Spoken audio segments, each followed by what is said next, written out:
Hi, this is Mike Hammond. Do me a favor and click on this QR code. It'll take you to our new station page. Check all that out, interact with us. And also, after the end of this show, please go take the poll and give us your thoughts on this episode. Thank you very much. Enjoy the show. There was weird shit that happened. The FBI started following me as an 11-year-old. Up until I was 11, he was a hero. I asked Romer one time if he had ever brought a case against anybody based on information he got from Richard, and he said no. Called him one day and said he'd just gotten back from Cuba, where he was sent to assassinate Fidel Castro. He would have known Jack Ruby. Yeah. In fact, Hi, welcome back to Detective Story. I'm Mike Hammond. Thanks again for joining in. Really appreciate it. If you're enjoying what we're doing here, please do us a big favor. Hit that like button, subscribe, leave us a comment. We have a lot of listeners out there who are not subscribed to the channel, and that's cool if that's what you want, but it does help us a lot if you subscribe. That helps us build the channel and helps us put more content out there. So we really appreciate that. So today we are going to part 2 of Richard Cain's story. We're going to start with the second part of the interview with his half-brother Michael Cain, who has written the definitive work about Richard Cain, Tangled Web. That interview was cool, and Michael I consider a friend now, and I admire his work and how much he put into this and how much of a personal toll it must have taken on him. Anybody writing a book of 20 years of research is enough, but when it's your half-brother who you once idolized as a child and you have to keep tearing down that image in your head as you find more and more information, but soldiering on to complete the work, really admire it. He's an incredible dude. So that interview will be first up, and then after that, Chris and I are going to tackle this and try and come to some conclusions on the incredibly mercurial life of Richard Cain and what we believe is true, or what we think is probably not true, what could be true, what we may never know, and some things that we just baffled ourselves with. I think it's worth staying to the end with this, because you will see that with Richard Cain, we found some incredible stuff. And with every door you think you've got closed, there's a crack of light in there where Richard Cain might have slipped through that door. So, it all ends on Grand Avenue on 20 December 1973. We'll address that too and our thoughts about that, but I think it's worth listening to, and I think you'll enjoy it. So off we go. Segunda parte, Richard Cain.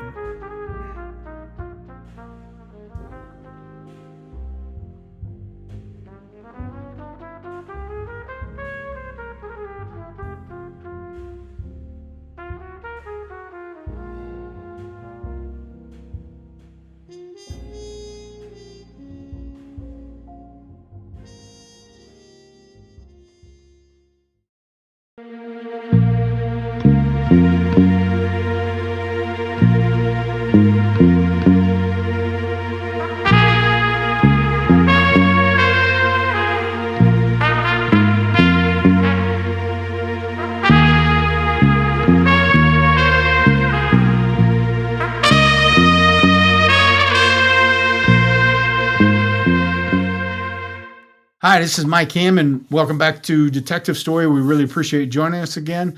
I'd like to take a quick moment from the show to tell you about our sponsor and friends over at Blue Knight Security Solutions.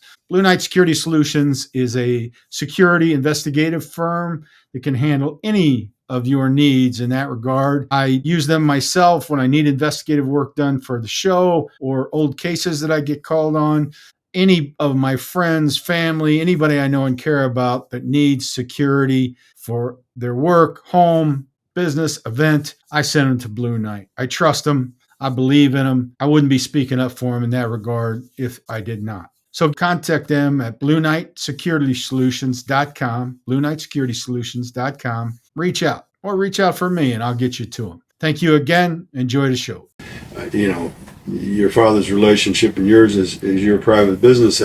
But if my son turns out, if I have an idea my son's playing the kind of games that Richard's playing, probably not going to have a good relationship with him either.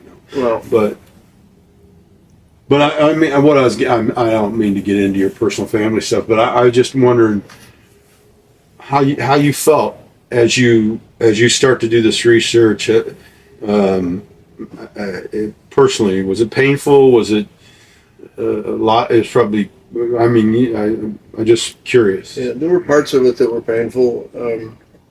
Nobody wants to know that their family member is living that kind of a life. But it eventually my original goal was who killed him and why. But every time I got an answer to a question, it left me with more questions. Then I eventually put the personal concerns aside, because I had a great story here, and I wanted to document it as well as I could. There was weird shit that happened. The FBI started following me, and actually tried to flip me as an informant. This agent from San Francisco called and asked if we could meet for a drink, and so we went to this place down in San Jose, and he knew who I was because of my Freedom of Information requests. So we're sitting at this table having a cocktail, and I started to get weird vibrations from him, and I said, what? You seem to be going down a different path than I am.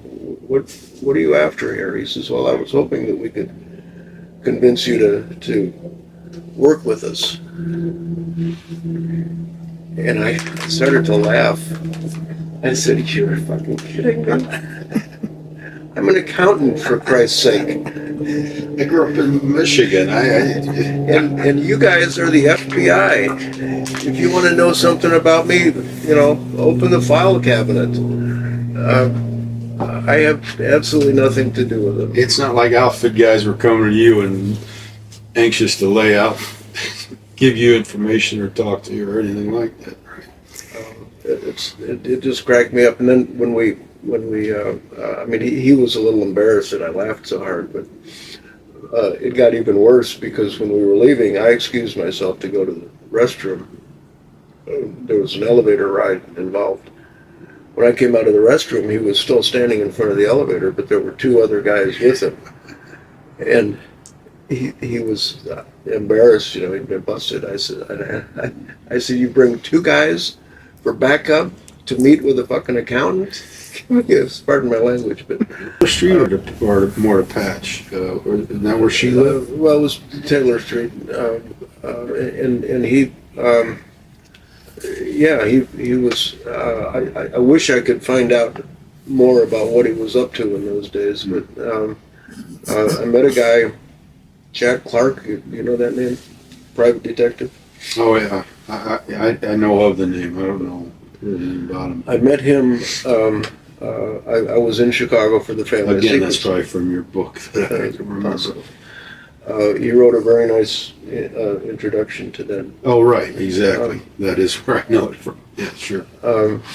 He was a private detective and had worked for the city of Chicago, for the state of Illinois, and a serious guy, not a bogus PI. He told me that he was age-wise, he was a peer of Richard. They were, and grew up in the same neighborhood, so he knew him as a child. And he said he was always a tough guy. I mean, he wasn't big. He was only 5'7", I think, and pretty thin, but a tough fighter. And that's what you did on the streets of Chicago in the 40s. Yeah, right.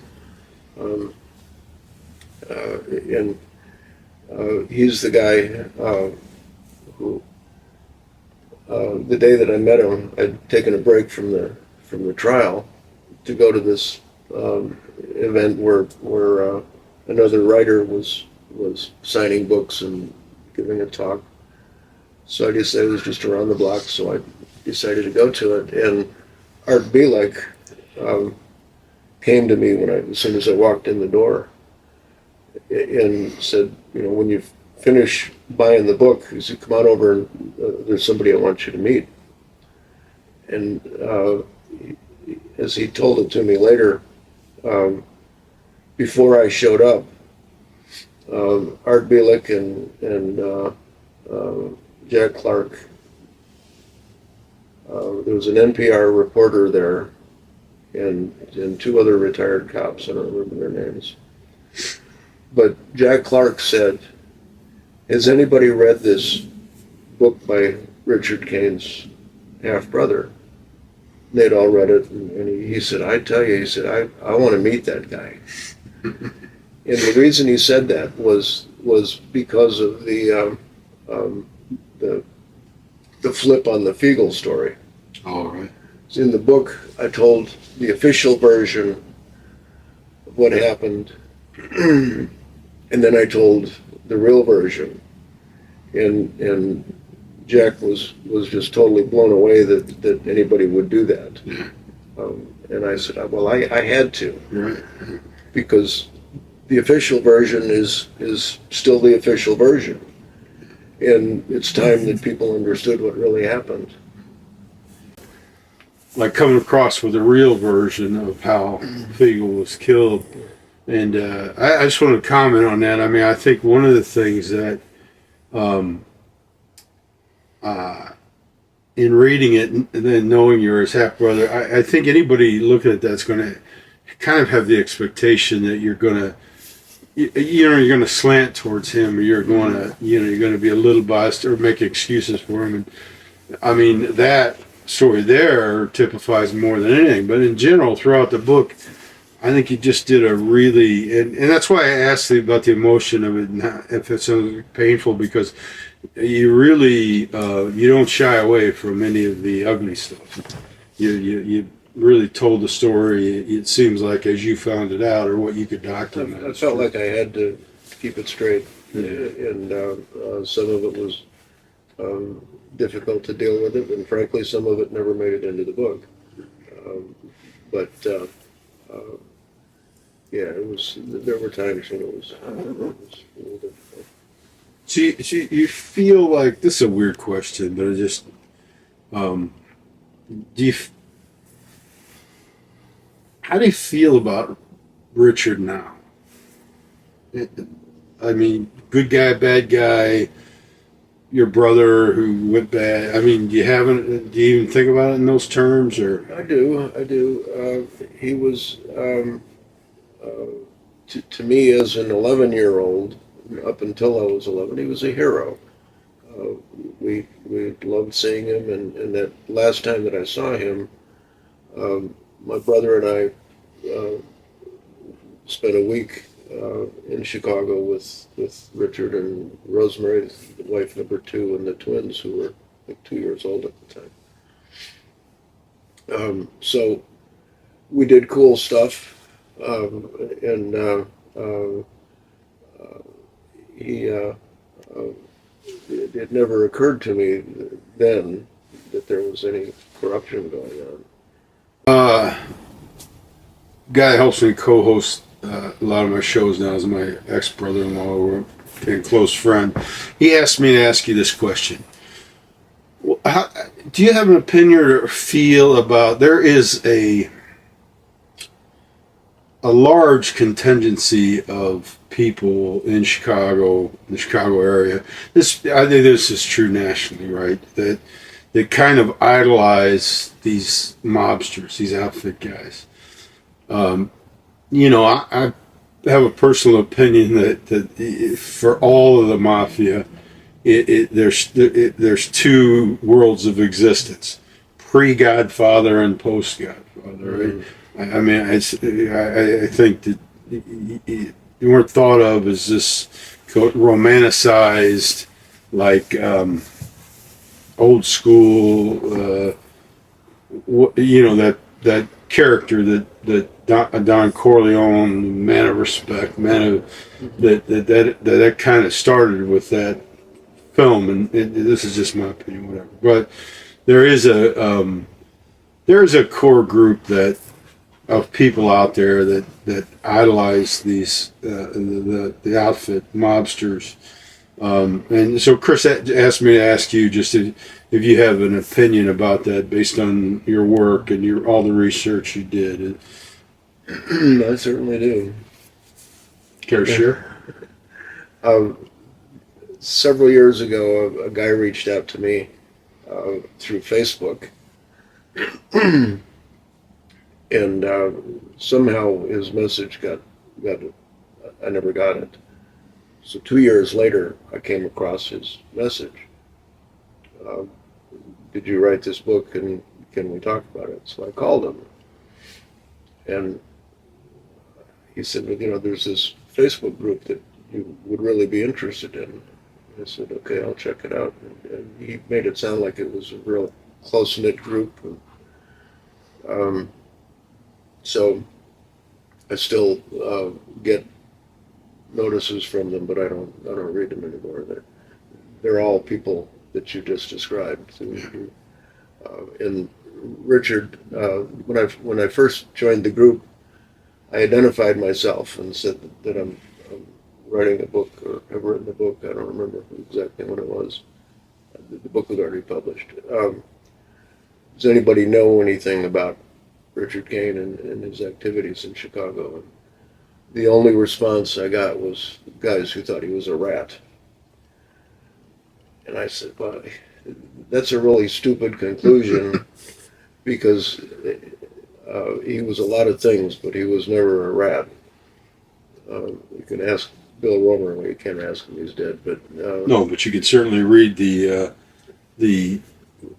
FOI stuff where the Washington is admonishing Romer for you're just getting played here, man. Yeah, he's not giving you anything. I mean, stop paying him. Stop this. Right? There's a lot of that. There's a whole school of thought just on Romer and his work. I had another FBI agent who I won't name, but I think you and I have talked about him. He's like, look, you can't take anything that he wrote as information to use as an investigation. Forget about it. I asked Romer one time if he had ever brought a case against anybody based on information he got from Richard, and he said no. That was an interesting relationship, though, outside, without judgment. It's just interesting to think about. I mean, you talk about in a book how they got in a knockdown, drag-out fist fight, right? And however tough Dick was, Romer was a legit boxer, taught boxing, and pretty tough guy. But yeah, he's a Golden Gloves champ in college. Talk about his relationship with our father. My father was a hard guy to communicate with, and my relationship with him was no better than Richard's. But Richard was always trying to rebuild that relationship. Called him one day and said he'd just gotten back from Cuba, where he was sent to assassinate Fidel Castro. And a story like, why would a guy make up a story like that? And I know about the story because in the old days, you had two telephones in the house, one upstairs and one downstairs. Mm-hmm. My sister was listening on the other extension.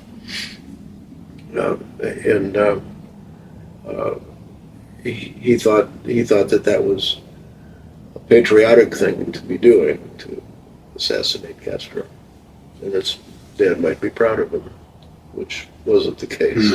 Brother, I mean, it's a fascinating time period in the country, but especially in Chicago, right? The early 50s into the 70s, it's so, like, nothing was legit. It doesn't seem like, you know what I mean? It just, nothing was. And not that there wasn't a lot of good people, a lot of good stuff, a lot of good stuff going on. Great city, but man, oh man, just city on the make is, you know. There's a guy, his name escapes me right now, but he was the guy who wore a wire in the Gray Lord case. Is that Cooley? Yeah, Yeah. Cooley. I got to know him during this process. Cooley was a former cop who had gone to law school, and became de facto attorney to the mob, and I don't know, you live up there, so you probably follow some of the Chicago stuff. But when Harry Ailman was tried for killing his brother-in-law, it was Cooley who paid off the judge that got him acquitted, and that was a big deal in Chicago because they were able to circumvent the double jeopardy laws and try him a second time. And he got 300 years. Yeah. As far as I know, he's still the only guy in the United States to be tried, to be found not guilty, exonerated, and then tried again. The double jeopardy law is pretty, I mean, that's part of our existence, right? You get found not guilty, you're done. Yeah. But because they were able to show that the judge had been bought off and he was never really in jeopardy, Right. they were able to try him again, and he got convicted. And when I read this book, I got a note here. Thoughts about his connection to Barry Goldwater. And I got this highlighted. The high drama of his public and private adventures was defined by his work as a vice cop, international spy, and bodyguard to presidential candidate Barry Goldwater. He was our most famous conservative, Arizona senator, right? Barry Goldwater for years. Barry Goldwater, in those days, there was no Secret Service protection for candidates.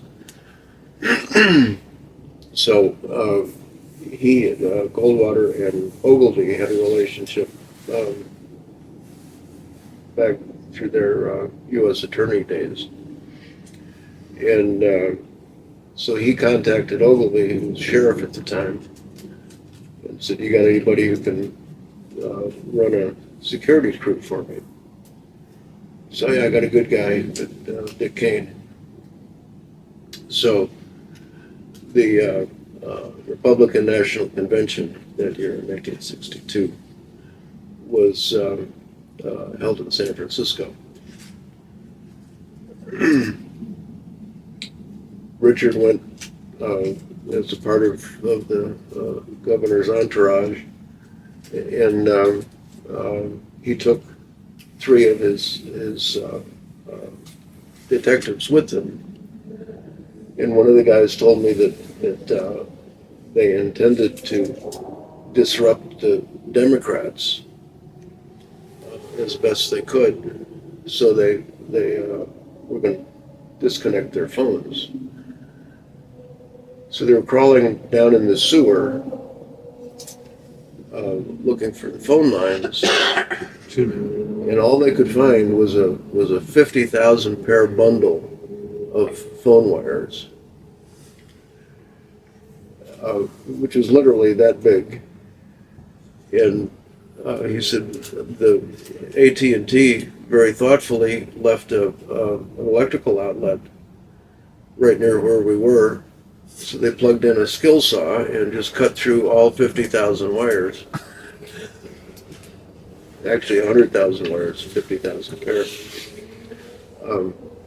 So I tried to, this was told to me by the guy who was running the saw, right? So and I'd gotten to know him well enough to believe it. So I tried to get some more evidence about that.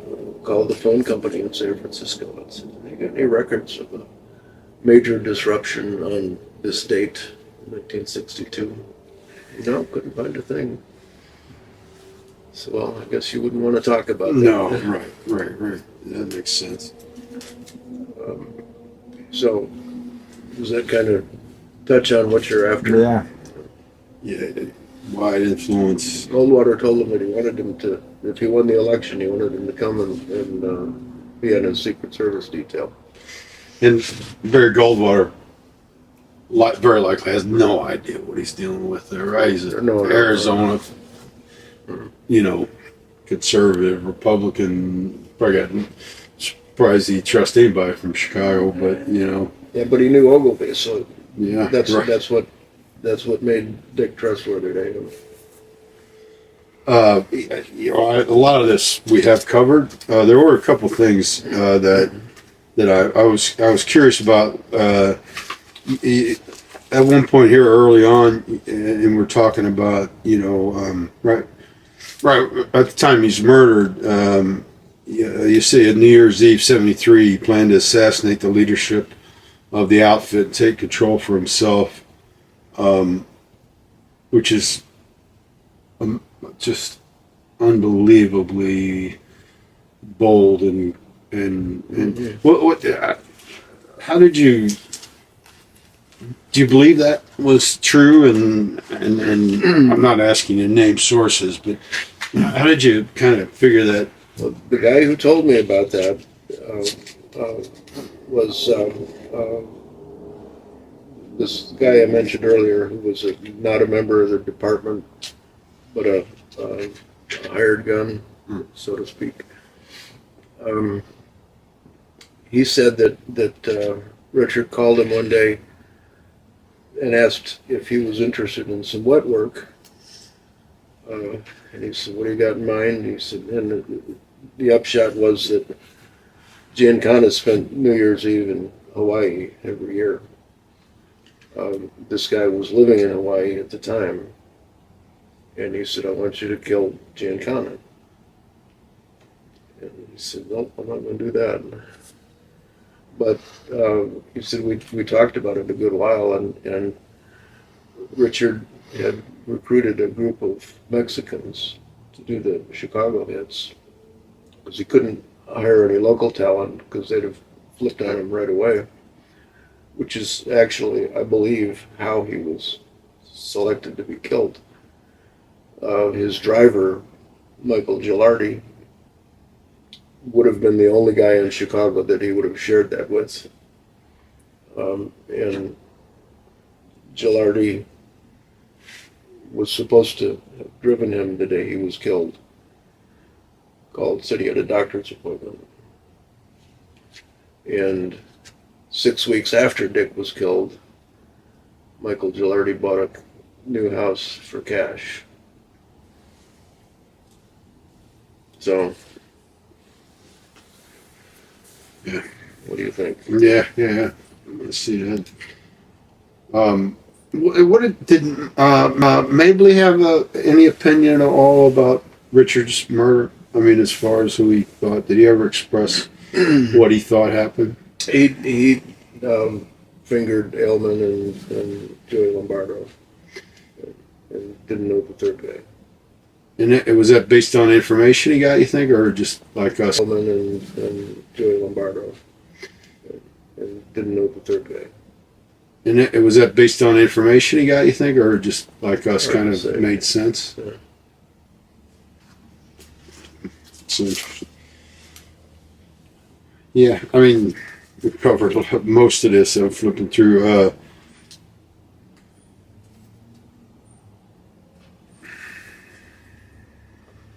Oh, I know the thing I wanted to get into. So,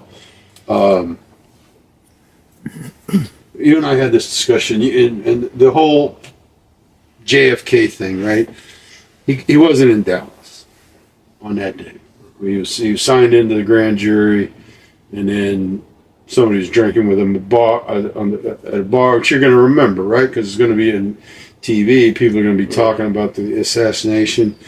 But the one thing that's kind of left out there a little bit is there's been talk, and it might make some sense. I don't know enough about him, but that he had some or no knew Jack Ruby in some way. He would have known Jack Ruby. Yeah. In fact, one of the first trips I made to Chicago to do serious research, I went to the Chicago Crime Commission, and they just let me browse through the files for a couple of days. And the first file that I pulled out that day had Richard's name on the tab, but in front were 2 newspaper clippings about Jack Ruby. And I asked, I think Fusel was the director at that time. I asked him about that. Any thoughts on what Jack Ruby's name is doing in this file? Because it didn't mention Richard in the articles. He said, "No, I can't say for sure, but they certainly knew one another. Because anybody who was heavy with Giancana or Accardo would have had to deal with Richard at some point." I think I've talked to you about this. There's this linear thing for me with, I got reached out to by this detective in Evansville, Indiana. He was retired, or maybe actually I called him because I had a guy tell me about, I had no idea about this. Like, I was born in 1965, so like I'm looking at, in cold case, Richard's murder, or a girl named Becky Breedlove who was killed in 1974, a case I still would like to see an answer for. I was 8 and 9 years old when those things happened, right? But I always had this historical kind of interest in, and then in cold case I got the opportunity to really look at it, which was cool, But there's a guy that I talked to a lot on Grand Avenue there. I wouldn't call him an informant, but he was a talkative guy. Told me about this millionaire Indiana old man that blew up in his car, and didn't mean a thing to me. And I grew up, we grew up a few hours from Evansville, but I would have been, I think that was 78, 77. Can't remember exactly. His name was Ray Ryan. I don't remember exactly the year off the top of my head right now, but so maybe I reached out to the detective's name was Bagby, Steve Bagby, and at the time he'd retired. He was the head of security for the Archdiocese in Evansville. I won't belabor this, but that was his life's mission. Ray Ryan's case. Ray Ryan's a very interesting character. A little bit about it, right? He was a legit oil man, millionaire from Evansville, Indiana, who was like an international playboy. Really, he was friends with William Holden and John Wayne and Sam Giancana. Him and William Holden owned a safari resort in Africa together. He was a big time gambler, $400,000, $500,000 card games.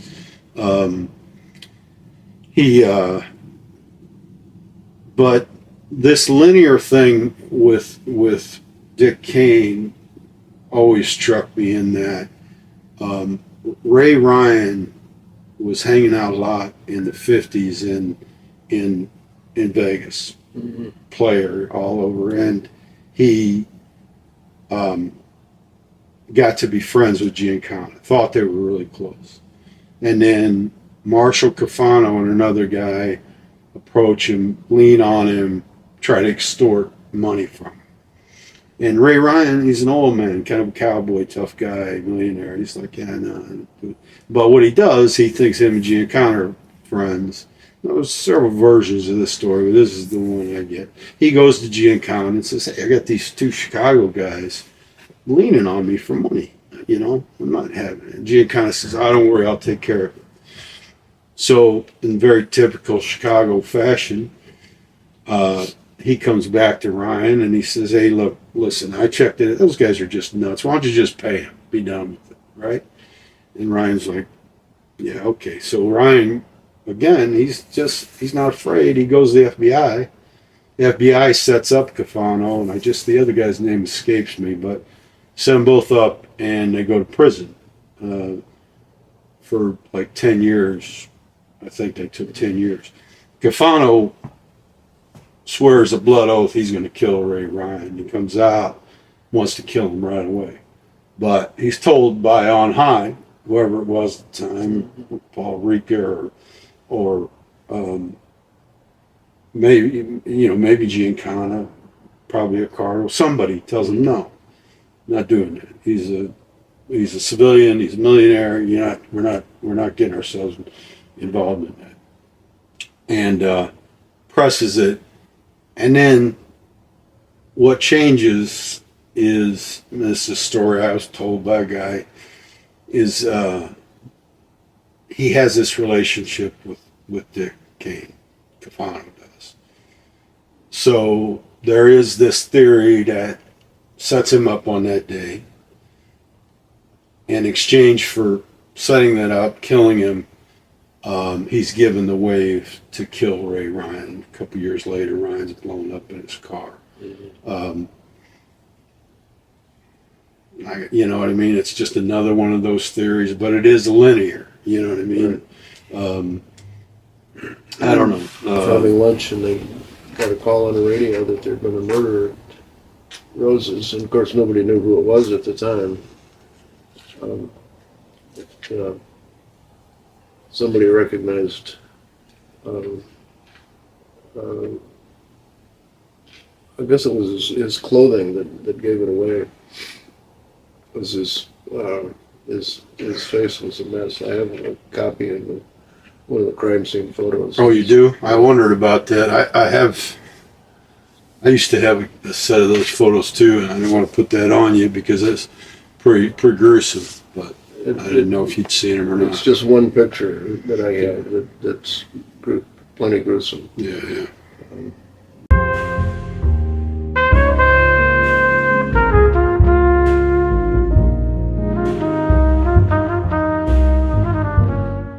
Hey, welcome back to Detective Story. I'm Mike Hammond, my brother-in-law and partner, co-host Chris Kafcas. Thanks again for joining us. Chris, welcome. How you doing, brother? Good. How are you? I'm doing great, man. Doing great. We are in the little 640 studio here today because we had to summarize and come to some conclusions with this Richard Cain story. You heard, once again, how about Michael Cain, man? That dude is something else, right? So you've just seen the second part of the interview with Michael, and he's such a fun dude, an articulate guy who really researched this, and I admire him. You know, that dude, he's investigating his own half brother who, as a kid, he worshipped, and you know, he doesn't. At some point, like, I didn't ask him this directly. I mean, I did ask him, like, was it hard? And he did say it was hard at times, but I didn't ask him, was there ever a time where he thought, well, to hell with this? I'm not going to write all this down. I mean, my half brother was a bad dude, and but he didn't do that. No, I can't help but imagine that at a certain point, he has to come with a more complete picture of his half brother, right? Yeah. And if you're just looking at the story on the surface, the immediate reaction is, this can't be true. This can't be. At every turn, this couldn't possibly be true. Right. This can't possibly be. Right. It's just too crazy. So shout out to Mike again. Thank you so much, Michael. We really appreciate your hospitality, your time with us. It means a lot. The book, which I recommend super highly, is The Tangled Web, The Life and Death of Richard Cain, Chicago Cop and Hitman. By Michael J. Cain, his half brother and the author. It's extremely well researched. There'll be links to it in our bio here where you can go directly and buy the book. If you have any interest in true crime, mafia, Chicago crime, Chicago outfit, or even this crazy time period in American history, right? Like, it's just it kind of. He kind of seeps into almost every part of the history of that era. Really does. From organized crime to politics to the Kennedy assassination to Castro to Batista.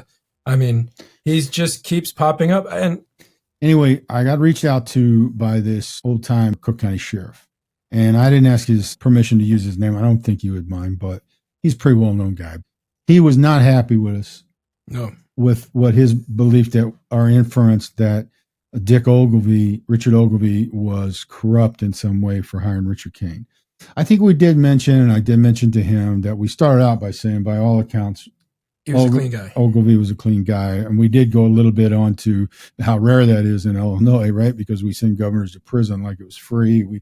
It's just ridiculous, the amount of corruption in 1950 and as we sit here in 2025. So to address that directly, he is correct. There is no evidence that Richard Ogilvy was corrupt in any way. So the question is, why does he hire Richard Cain, right?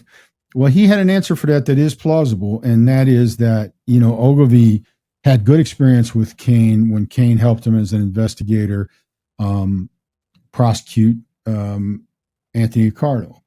Right. Anti-Castro, very arguably the most successful American mob boss in terms of, even though he took that one conviction, it was overturned on appeal. He didn't spend the night in jail. He never took another conviction, and he never spent a night in jail. And he was Al Capone's driver and died in like the late 80s, mid 80s.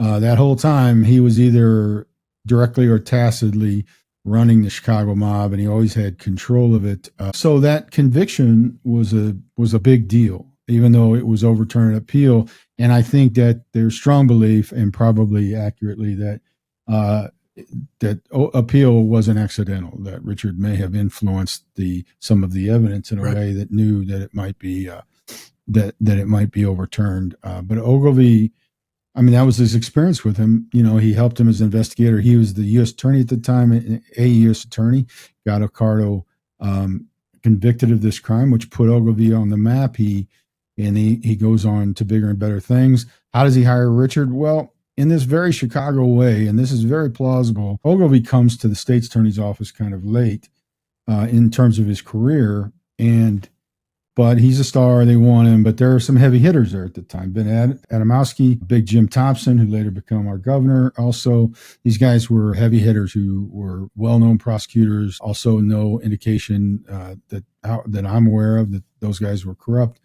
But it seems very possible that, and simply that, when Ogilvy wins the sheriff's race, which Cain certainly helped him do, and it's quite possible that Ogilvy isn't even aware of the help they gave him, because it wasn't Cain. I mean, Cain did hope for a position, but they wanted Ogilvy in that spot, and it's unusual to this day for a Republican to get elected to any spot like that. So it's very possible that Thompson or Adamowski says, when he's looking for chief investigator and he wants to go after the mob, that they say to him, this Cain, who you worked with before, he knows these guys. He might be your guy, and it could just be that simple. I mean, that sounds like, well, still all that, but sometimes that's the way things work, right? Like, right. I got a guy, okay, I trust this guy, so I'm going to give this guy a shot. And look, to bolster, the final thing I'll say on this is to get Ogilvy underneath as far as we're concerned. I mean, if you really want to see, the great columnist Mike Royko wrote an article that was basically titled "The Politician That Illinois Doesn't Deserve," and kind of extolling Ogilvy's incorruptibility. So, there's that. But also, as soon as Richard Cain starts playing really hinky games, Ogilvy is shit of him. He gets rid of him. He fires him. He's gone. So I want to make that clear, that because this particular gentleman got in touch with me, worked with Ogilvy, had strong opinions about him in terms of, he thought he was a good man, and never saw him do anything he believed to be corrupt. So, that to me is good enough. He knew the man. That's It's also safe to say that Richard Cain could play the game. He's a hustler. He was a hustler. He was a manipulator. And so some of the other questions that have come up, like, was Richard Cain a made man in the mob?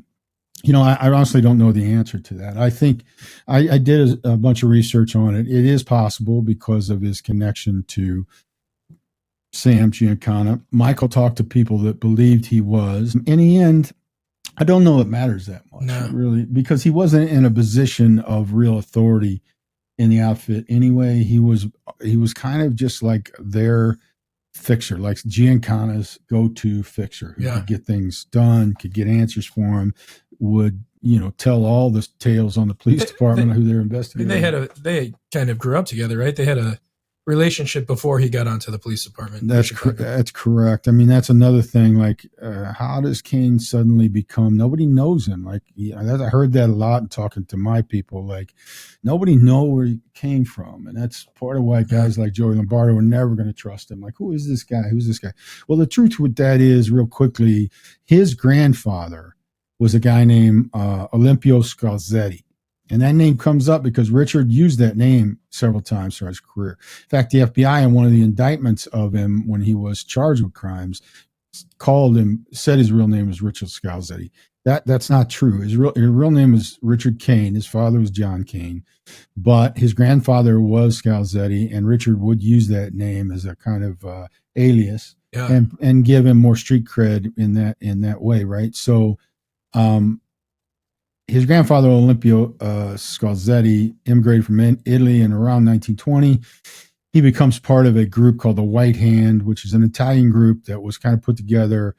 I don't know if they were really organized crime, but they were an organized Italian group that was organized to fight off the Black Hand, which was early Italian organized crime, and they leaned heavily on Italian businesses for juice, for protection money and those things. And later on, guys like Capone and the bosses in New York kind of put an end to the Black Hand because they didn't want their own people leaned on in that way. But early on, that was a thing, and that White Hand was part of it. Olimpio Scalzetti changes his name to Oli Scully, and because he's in legit business and thinks the Italian surname is hurting him, because of prejudice. Oli Scully gets involved with this White Hand, and real quickly, like in 1928, the Black Hand kidnaps what turns out to be Oli's godson and a young kid, and for ransom. Takes several weeks. The police aren't getting anywhere with it, so Oli kind of conducts his own investigation in the neighborhood and figures out who it is, and is going to take care of it themselves. But they kind of like, that's not what we do. And he gets convinced to go to the police. The police take his information and run with it and are able to find the guys responsible. The kid was released unharmed and returned home. But on the day the trial was supposed to start, which was December 17th, I think I said, of 1928, Oli was shot and killed in a bar before he could testify. So Richard, his mother was Oli's daughter. Richard wasn't born until 31, so he would have never known Oli, but that was his kind of lineage. And then, so his mother was a Scalzetti, and his true mother, Lydia. And Lydia met John Cain on trips back and forth to Michigan that she would take with her sister. John Cain moved here to Chicago for a while to work as like a laborer. The Depression hits. They get married, Lydia and John, Richard's parents, but they moved to Michigan to work on the Cain family farm. Just doesn't really work out. Lydia misses Chicago. She comes home. They both come home, actually. John comes back. He has trouble finding work. They get divorced. And in 1931, before they get divorced, they have Richard. He's born. She basically moves back. They're living near Taylor Street. But when her and John divorce, she basically moves back to Taylor Street where her family and things are. And so Richard spends his early life on Taylor Street and back and forth between Taylor Street and Michigan. And, but one thing's for certain, the mother was clear. His mother, who Michael interviewed, now they weren't related, different mothers, right? Same father, but Michael interviews Richard's real mother, and she says that she remembers Richard, Sam Giancana. He was around. He's a little older. He kind of took Richard under his wing. She self-admitted was not a great parent, didn't really want kids, didn't understand how to deal with it, and let kind of Richard run wild on the street. So that's the connection. And that also would explain why, why a lot of these guys that grow up on Taylor Street or Grand Avenue really might not have known Richard. So then he goes into the Army, gets married in the Army, gets stationed in the Virgin Islands, kind of begin to learn Spanish there, gets discharged honorably in 1950. He moves to Miami. Significant, right? Right. Because he goes to work for a private eye by the name of Wayne's, who was a pretty well-known private eye down there. And that guy, Wayne's, basically takes Richard under his wing, teaches him how to do wiretaps, how to do like high-level surveillance, because it turns out our guy, Wayne's, was childhood friend. He was a Cuban American, moved out of Cuba to Miami, but he was childhood friends with Fulgencio Bautista, the later president and then ousted dictator of Cuba. And that friendship remained, and he would often send Richard in the early 50s there to Cuba. I mean, he's like 2 steps removed from all of this stuff. Yeah. I mean, he is genuinely like, it's incredible the way this shook out. It really did. But he's in Cuba doing wiretaps for Bautista and surveillance on other politicians because Bautista becomes a dictator very, very, and later with good cause, because Castro puts together a revolutionary front that overtakes him. But he was always suspicious that people were out to oust him and that. So Richard spends a lot of time there in Cuba and becomes very fluent in Spanish. And that leads us down this whole other road, right? I mean, So there's the organized crime road, then with connections into Cuban politics, anti-Castro politics. Right. Right. And then at some point, he does know Jack Ruby. Right. Well, the progression of this then in 1956, he moves back to Chicago. He gets on the Chicago Police Department. So question 2, was he always a corrupt Chicago policeman? Yeah, almost certainly, from the jump, he doesn't reveal the Scalzetti name or anything at all during the hiring process.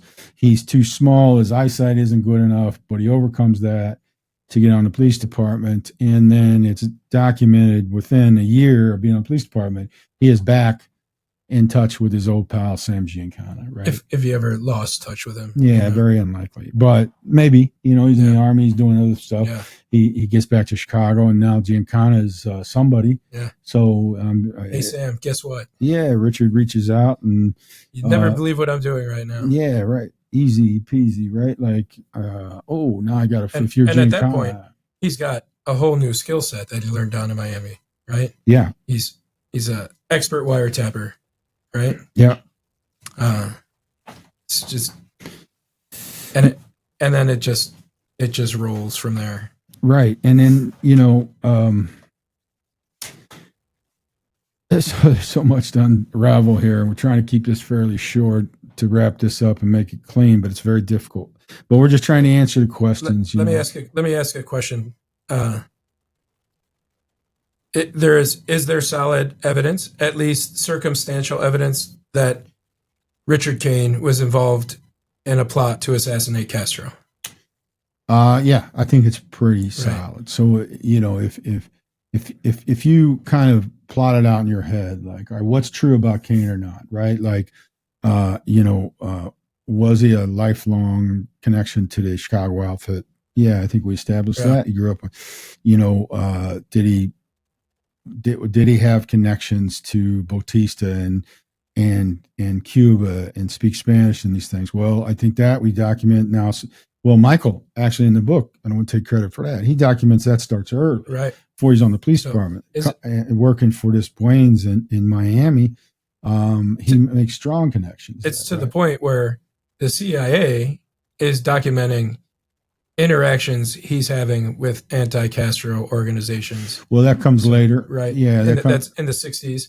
That comes later, right? But I mean, it's crazy. Yeah, I mean, so what he does is he keeps parlaying these skill sets and connections that he has into different positions for him. Right? Yeah. I mean, one of the crazy things to me too, not particularly unusual, I think, for the time period, but he gets on the Chicago Police Department, right? He's connected to Giancana. He's a corrupt copper from the start.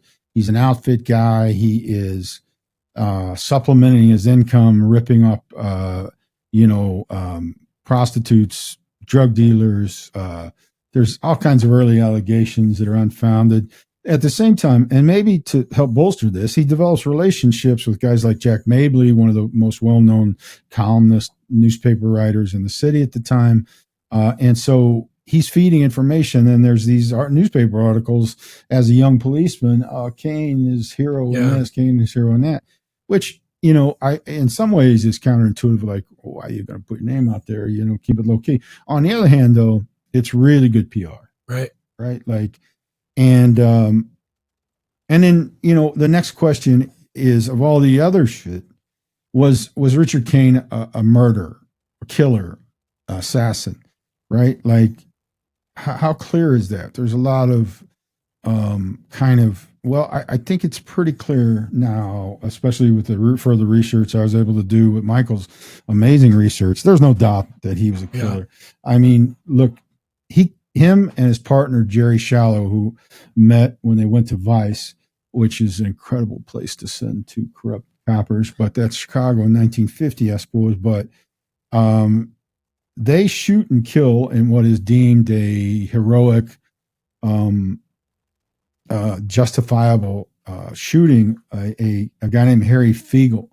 Harry Fiegel was not anybody's idea of a good man. He was a pimp, a thief, a conman, and he particularly pimped and preyed on very young gay men and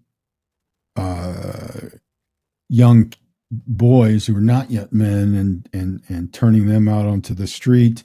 He was just like the definition of, especially in the late 1950s, kind of like the definition of everything society was frightened of and scared of. And in a very unusual move, even by legit standards, Harry Fiegel is approached by Shallow and Cain and decides to shoot it out with him.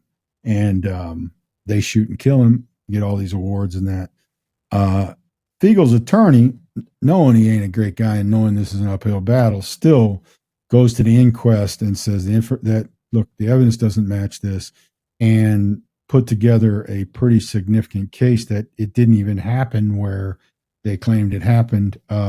Michael, and now again, we're talking about his half brother, who when he was young had a lot of affection for, and in his book, I think, comes to that conclusion that he doesn't believe it happened the way Cain and Shallow claimed it happened, that it was a straight out assassination or murder. Fiegel shot directly in the top of the head, which in itself can be explainable in some ways. I've seen a lot of crazy stuff in gun battles, but it seems super hinky. Yeah. And so, okay, but let's say you're going to go along with that official version of that and say, well, he's a bad guy, he's justifiable. That doesn't make him a killer. Well, jumping ahead a little bit, there's a couple things that are in question, like Michael alludes to the fact that there are people who believe that Richard may have assassinated or murdered Sam DiStefano, Mad Sam, they call him, infamous Chicago mobster, so crazy and so violent, allegedly, mostly kind of bolstered by Bill Romer's books, that even the Chicago outfit didn't really want to deal with him, except he made them a lot of money because he was a fearsome juice collector. He'd torture and murder people who didn't pay, whatever. Sam DiStefano was shot and killed in his garage in the very early 70s. Somebody will know that exactly and correct me, but that murder, I do not believe he did. That's pretty well documented now, although it's still open and it's not a closed homicide. So technically, DiStefano's murder, or could have been anybody, But I think it's pretty well accepted in the circles now that Sam DiStefano's own brother and Tony Spilatro, who was up and coming before he went to Vegas at that time, real outfit muscle guy, killer, killed him. That makes a lot more sense to me. There's a lot more kind of substantiation for that. You know what I mean? Yeah. And also, DiStefano, I don't think is going to be standing in his garage and let some guy he doesn't quite know or knows little, maybe even Richard Cain, kind of walk up on him like that. Yeah. It makes a lot more sense that his own brother. And look, at the time DiStefano was There's killed, another hit though, right? there is there's one that they definitely did, and that is a poor woman in Indianapolis, Indiana, in 1972 by the name of Shirley Mavigliano. My Italian friends are screaming right now. Movigliano. Movigliano. So some of my old friends from Clinton, Indiana, Italian friends, yell at me and tell me how to pronounce that properly. But Shirley had the misfortune of living in Chicago for a while. She ends up dating an outfit guy. This guy is not a big player or anything. He's kind of a I think he was a made guy, but he's nobody of significant note. And here's a good example of why, because either in a fit of rage or drunken passion, he admits to poor Shirley that he killed this dude. So then they break up and she moves back to Indianapolis, and our outfit guy is overcome with guilt that she's going to tell somebody. And it's a big sin to tell, bedside stories about murder. And he knows if she's alive and she tells somebody and gets back here, I'm going to get clipped myself. So he tries to get several people I'm not mentioning his name. It'd be easy to find it. It's just, he's a freaking loser. But this is how bad a loser he is. Outfit guy, maybe made guy. He hires 2 or 3 guys to go down there and kill her. And the first 2 or 3 just take his money and blow him off. You know what I mean? So he's not anybody that is feared, or he's just not very bright. But he does finally get a hold of Richard Cain and Jerry Shallow, and they agree to do it. And this is all documented. I actually reached out to the Indianapolis Police Department to see if this murder was still open, and it is not. So what happens is, after Richard is killed in 1973, a few years later, Jerry Shallow flips and starts cooperating with the feds. And among the things that he admits to, probably in a proffer, which is where you kind of have to admit if you're going to agree to work with the FBI and get help on cases, you got to do what's called a proffer and basically admit to every crime you ever committed. And you make the deal on the totality of that. And there's famous cases of that, right? One of the most famous is what's the little guy that was Gotti's right-hand man, killed 18 people. Sammy the Bull Gravano, right? Gravano, why does he admit to 18 murders? Because he's making a deal. He's got to do this proffer. He's got to admit to everything. And if you get caught, the G gets caught in a lie, whatever deal he catches you in a lie, whatever deal that's been made is out the door. So it behooves you to just admit everything you ever did. And in Sammy the Bull's case, says he did 18 murders. In Jerry Shallow's case, he admits to a bunch of stuff, including Shirley Mavigliano's murder. And what he says is they take the money from the guy. He gets a basic story. They go down. Doesn't take them long to kind of find her. They follow her. She goes to this is, I think, 1972. She goes to like a Kmart. Jerry's driving. Richard gets out with a 38 revolver, I think he said, or 32 revolver, walks up, first shot through the window, hits her in the forehead, and she's clearly dead. So he gets back in the car and he drive off. Not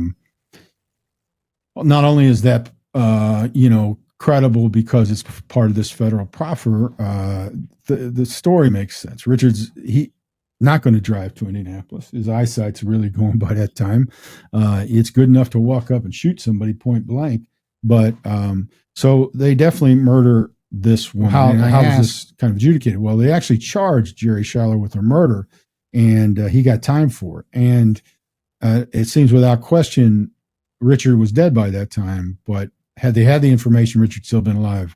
Richard would have been charged and likely convicted of that murder. So there is little doubt that they killed this poor. So he's a murderer. Woman. He's a hitman for sure. With Kennedy and Richard Cain. Like I asked Michael if are you aware, did he have any connection to Jack Ruby? Did he know Jack Ruby? And Michael said he definitely knew Jack Ruby. Like, oh, okay, well, how? Well, Jack Mabley told him that, who's the writer. There was a couple different people that told him that they had either seen him together, or he said he knew him. So they had a relationship of some sort. To what degree, don't know. But it seems quite clear that Richard Cain and Jack Ruby knew each other, even in passing, they knew each other, right? So that's an issue for me because realistically, I think somebody got to Jack Ruby and said, look, now I also asked a good friend of mine, the best policeman I ever worked with or for. He's got an amazing, sharp mind and became a detective in like 1971. I asked him, I said, hey, do you ever know anybody that knew Jack Ruby when he was in Chicago? He goes, yeah, my dad did. My dad knew him, had dealings with him.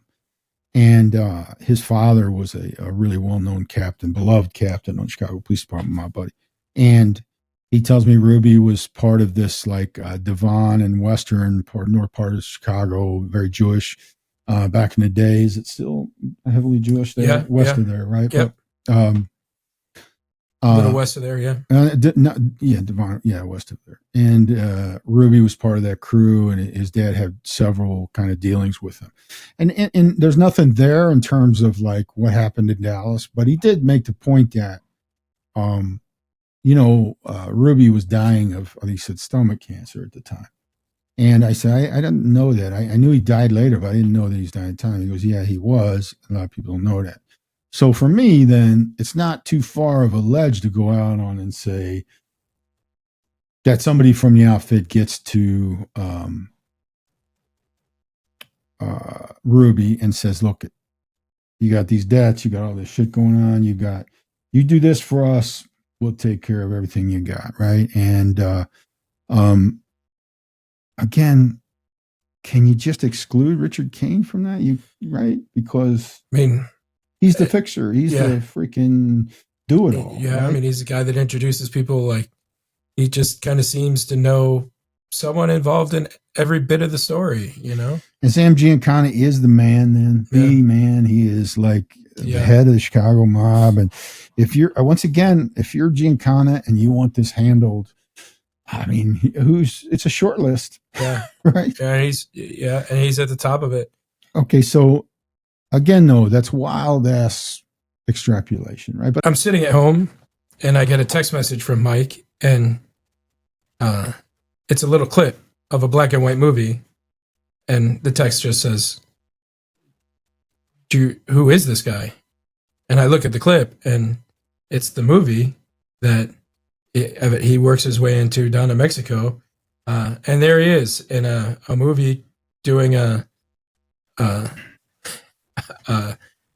polygraph test in a black and white, like, true crime movie in Mexico. Yeah, and you're like, you got to be shitting me. It can't fucking be. Right, but I'll tell you something else that we found out. Like, we mentioned this film, this Mexican film, because Michael said to me, I said, you ever, are there any interviews of Richard that you ever found? He goes, no, I didn't, like, because he's in the media a lot. Maybe he was interviewed, but he said, I never found any. He goes, but, there is a film, a Mexican film that he's in. I saw pieces of it.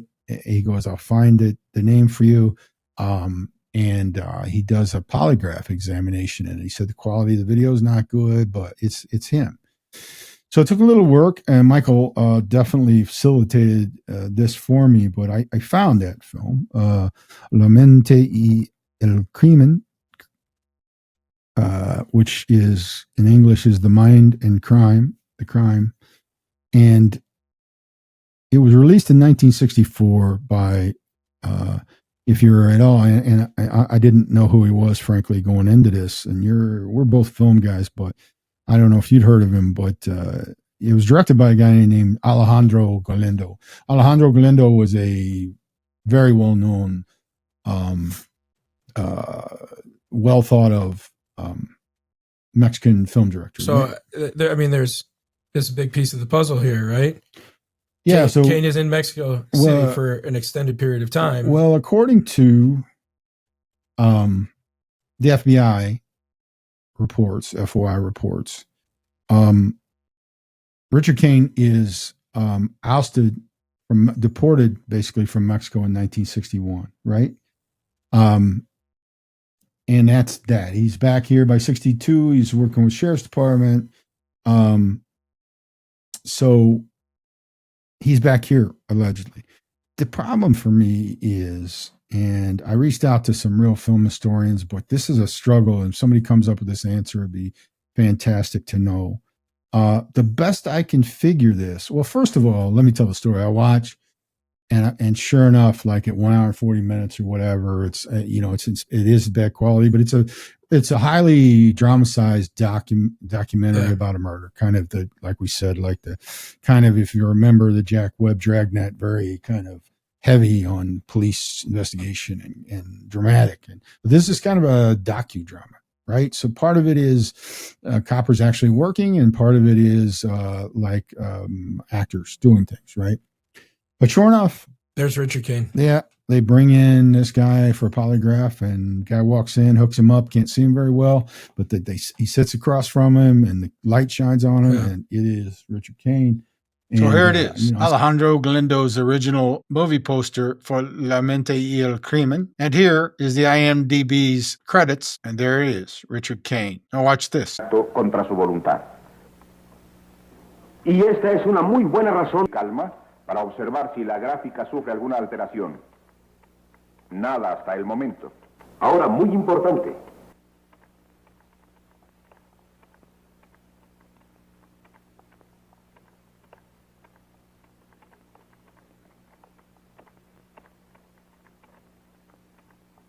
¿Usted quería a Magdalena? Sí.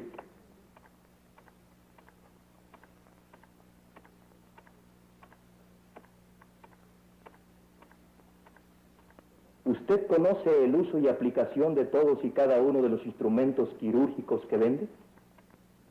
Sí. ¿Alguna vez discutió usted con Magdalena? And, I sent you that, and I'm like, tell me who this is. Yeah. I'm like, what the?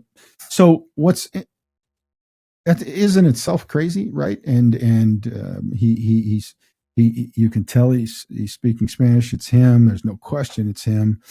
The best I can figure, that production of that film took place in 1963 and 1964. So I'm trying to verify that. So if somebody can help me with that, somebody's film historian, somebody especially knows Mexican film. And that's important because? It is important because there was someone else in Mexico City. There was someone else in Mexico City in, what did I say, several months of 1963. And that someone else was Lee Harvey Oswald. September 27th through October 2nd, 1963. So in the months leading up to the assassination, Lee Harvey Oswald is documented in Mexico City. He shows up at the CIA office there and wanting something or another. They turn him away, but they document he was there. He shows up at the Russian embassy. Russian embassy claims, as they're going to claim, but whatever, that he wants something from them, but they basically blow him off. But they also document that he's there. That's how we know for sure that he's in Mexico City. Mexico City's a big ass place. It's big now. It was big then. Having Richard Cain and Lee Harvey Oswald in the same city at the same time, if that's true, is a troubling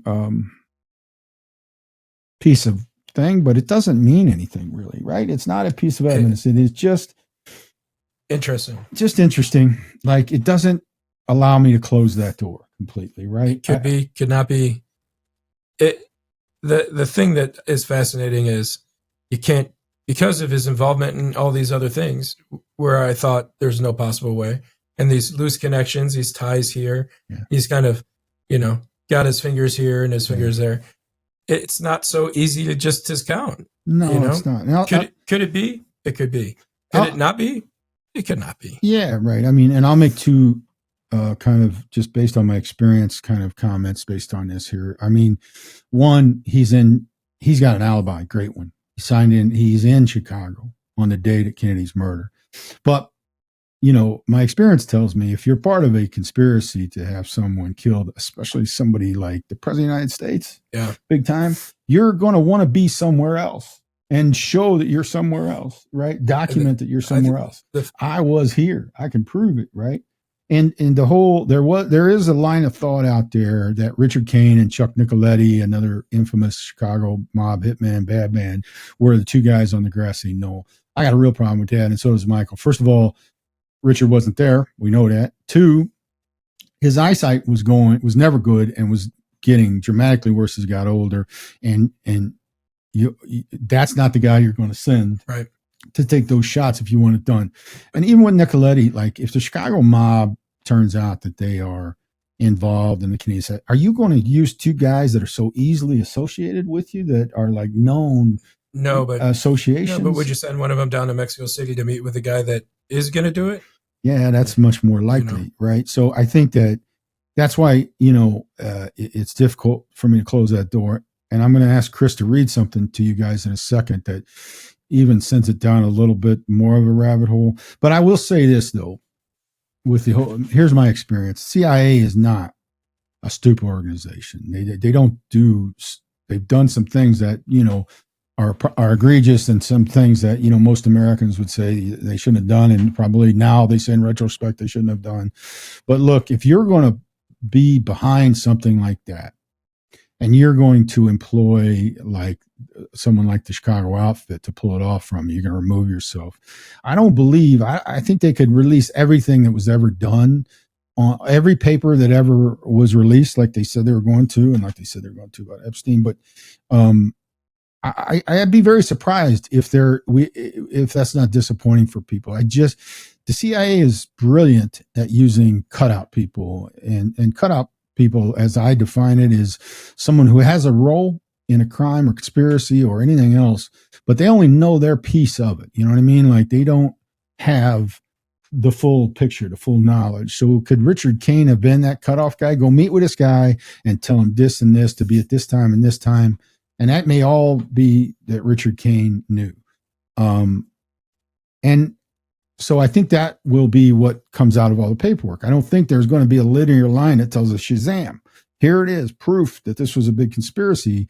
I don't think it'll ever be that simple, even if it does get released. But having said all that, Michael shared with me a bunch of the freedom. He got so much Freedom of Information Act stuff back because he'd requested it from, we talked about this before, but from Chicago Police Department, Cook County Sheriff, Cook County State's Attorney, FBI, CIA, Immigration, Federal Bureau of Prisons, everything that Michael had contact with in the early 90s. And he got back a bunch of redacted shit that really didn't tell him a lot of anything.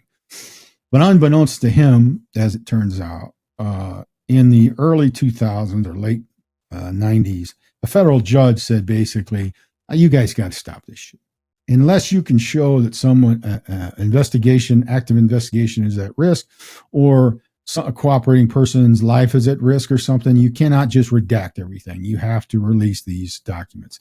And so then the press and everybody starts getting much more unredacted files from everybody that show a lot more information, right? So Michael then gets boxes and boxes and boxes in 2000. He's not expecting them, but now they are a lot more complete in their information, right? So he has so much, he couldn't have gone through it one lifetime. And he did the best he could with this book, but it's going on and on. But he gave me a bunch of it because it's like, take this and look at it, whatever. Some of it with purpose, some of it I think was wild. But in doing that, I find this report, and I'll let you, Chris, you give us your thoughts after you read it. It's a page, and you can see I've got highlighted one paragraph there, right? Would you read that without the date? Cain reported to the Chicago field office information on persons claiming to be representatives of the DRE, Directorio Revolucionario Estudiantil, who purchased arms for the DRE. Cain planned another meeting with the alleged DRE representatives, via DCD Washington and DCD Chicago, got word to Cain to get out of the picture as soon as possible and to make no commitments. Tell us the date now on that. 12 September 1963. 12 September 1963, 6 weeks before Kennedy's assassination. The DRD there is the CIA, right? So what you have there is, if not the station chief, some boss here with the CIA in Chicago who's made contact with Cain, and Cain tells them this. He reports then to DRD CIA Washington what he gets, and basically he reports, I told him, get your head down, keep your mouth shut. Yeah. Right? I mean, 6 weeks before Kennedy's assassination. What do you tell me your thoughts on that? I mean, there it is again. I mean, there's just these loose connections. Could it mean something? Yeah, absolutely it could. I mean, at the very least, he's on the fringe connected with the people that are connected with this, right? Yeah. I honestly was like talking myself out of all this. Like, I don't want to go down that road. This freaking guy was into so much shit. It's so complicated. And then I read this.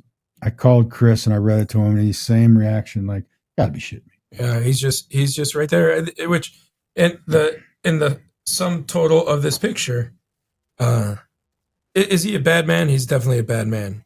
Corrupt policeman, hitman, career criminal.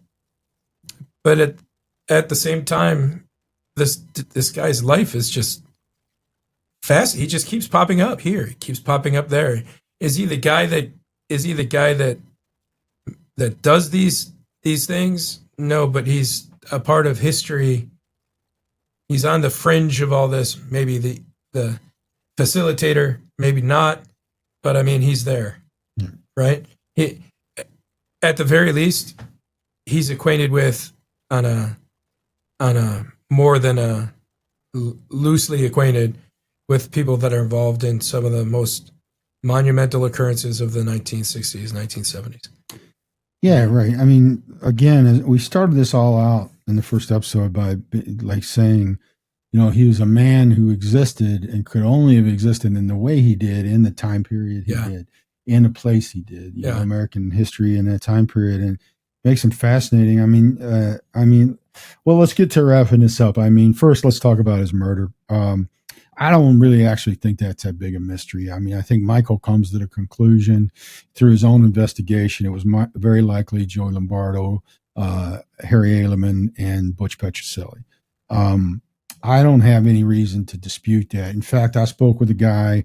I didn't ask to use his name. I don't think he would mind, but I won't do it until I do. But I spoke with a guy who's a long-time outfit guy or a connected guy. It's not fair to call him an outfit guy. And he also a longtime cooperator with the feds. And he basically tells me that he overhears Marshal Cafano and Lombardo talking about it, and Lombardo admitting to or saying that he pulled the trigger. Richard was killed by a blast from a double barrel shotgun. They put it under his chin, fired both barrels. Crime scenes are pretty stark, and he was dead literally before he hit the floor. He was definitely, I think, without question, set up by Marshal Cafano. I won't go into all that. I think there are a lot of reasons that go into that, including the later assassination, Ray Ryan, the Evansville oil man who was blown up in his car. I think there's a connection, kind of a linear connection to that, but I won't go down that road right now. We've taken up a lot of time. But I think it's fair to say that starts with Cafano and ends with listen, Harry Aleman and Butch Petrocelli, we're doing the hits. Right. I mean, they were the guys that were put in charge of bringing in all the bookies and stuff under the fold. And you ever seen the movie Thief? It's kind of based on that whole timeline. And Aleman did go to prison for a long time. Petrocelli was murdered out in the West Side himself for holding back money. Probably it's a little more complicated than that, but nothing at that time happened in that neighborhood without Joey Lombardo's okay. Up until the day Joey goes off to prison, that was true. I think that's a fair conclusion on that. I honestly believe if you wanted to, given the statement with the guy discussed and the totality of the kind of circumstantial thing, I think you could probably clear that murder if you wanted to. I don't know there's big motivation to do that, but that would have to be done by the police department. But I think there might be enough there. They did include Richard's murder in the original family secrets indictment, and then they pulled it. But I think that the reason they pulled that is they had 17 other cases. When they originally did the indictment, they were hoping either Joe Lombardo would flip on himself or somebody would flip on him with the Cain murder. They also took all the evidence out of our herbs and had that worked up for DNA. So that must have gone nowhere, which makes sense in a murder like that, in and out. And I don't know how much any of you guys know about Joe Lombardo. I talked to him one time. Joe Lombardo was never going to be the guy shit on himself. You'd see him riding his bicycle as he's older around the neighborhood. And so I think they just pulled that murder because they had strong cases with the other ones, and they had the Logan murder, not Logan. What was his name? The poor guy that Lombardo did kill, Seifert. Seifert murder was strong, and they did get him convicted on that. He killed in front of his wife and children. But so I think for me, that door's closed on his murder, right? So let's just wrap up. Final thoughts here. Trying to come to grips with the enigma of Richard Cain. What was he? Who was he? What was he?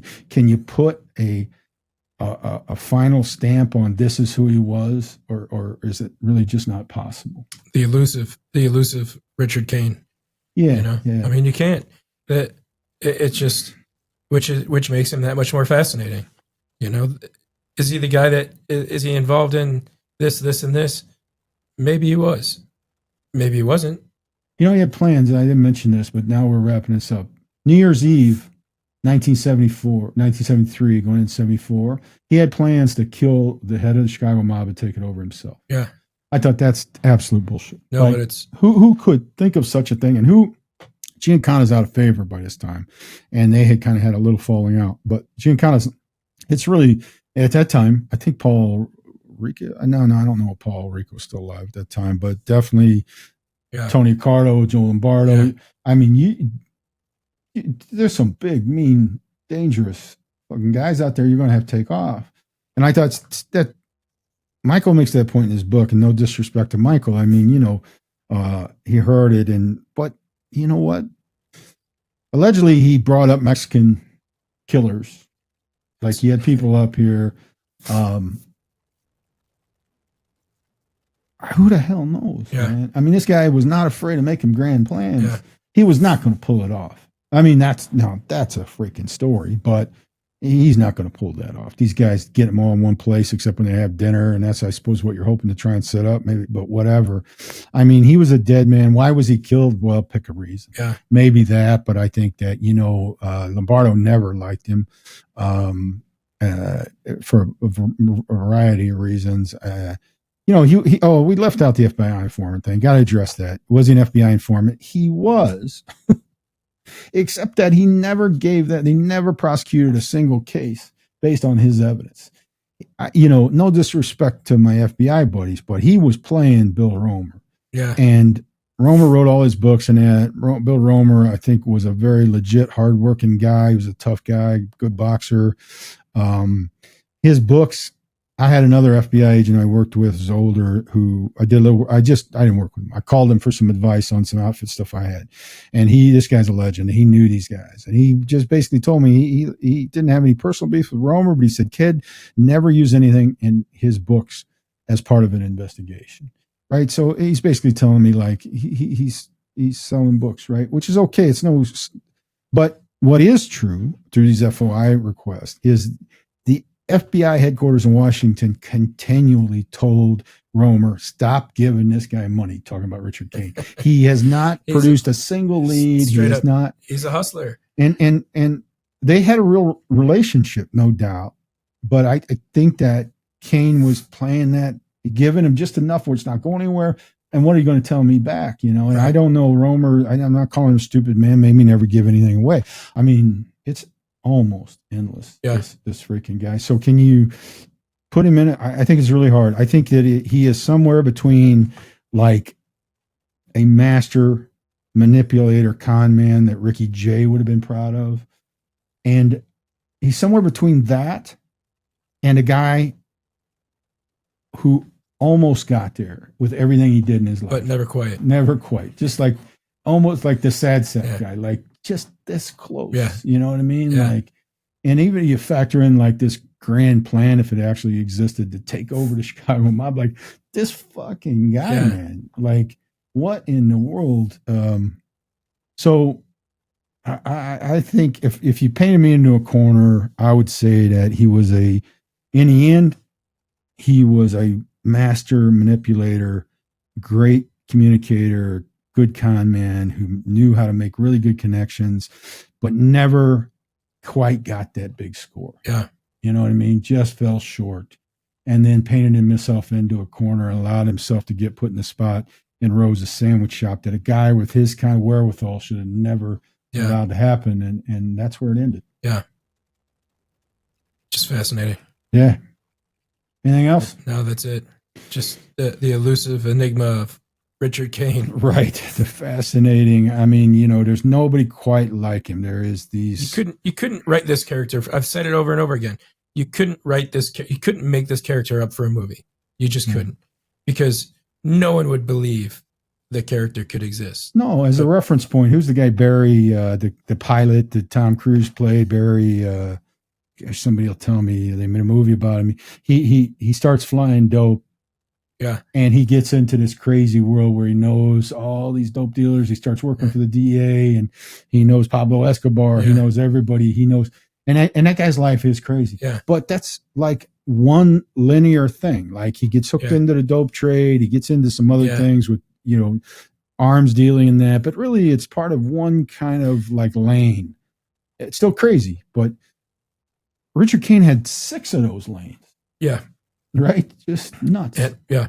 So anyway, you got questions, we'll answer them. I don't want this to be 4 hours, but it's just hard to try and get all of what this Richard dude Cain. was into in one. Richard Cain. In one. Read the book. Why we made Read the book and reach out to us and tell us what you think. Yeah, the book again, The Tangled Web, The Life and Death of Richard Cain, Chicago Cop and Hitman, to say the least. Until next time. Yeah, so thank you again to Michael Cain. Man, great time with him. Good man.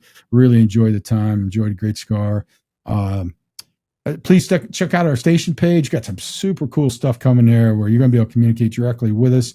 We're working that up. That'll be up. It is up now. You can check it out. The link will be in there.